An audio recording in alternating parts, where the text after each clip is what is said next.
te lal ba cross le rakhai kan so idon ve ngai ma mangai na ati sen lu luang chua kwangi swal boy ata zalen kam ita tunge kan lawang enge kan lawang lao su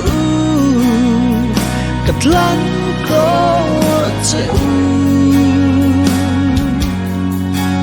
gata in ito asin kituchu lalpa kan patyan ngayani chat na nay lâu khinh pha min tlan na hi o lu in na varo pui thiếu thôn về chân đắm na chẳng nghi bồi ni lâu tu ra chua ti kan ni tu nghe kan lawang nghe kan lawang lao su katlan ko cheu gata in ito asin kituchu lalpa kan patyan ngayani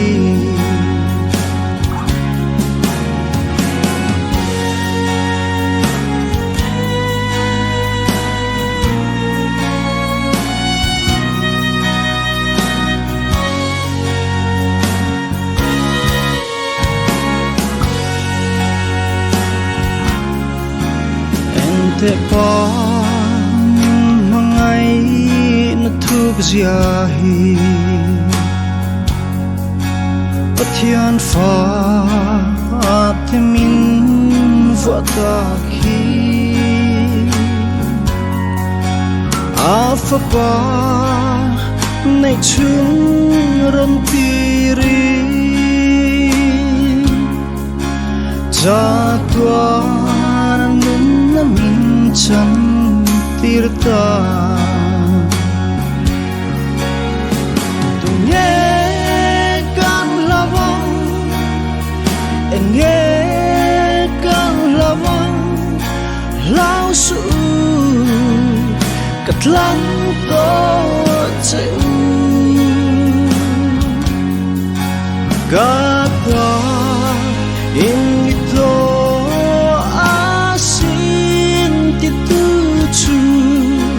lalpa kan patyan ngayani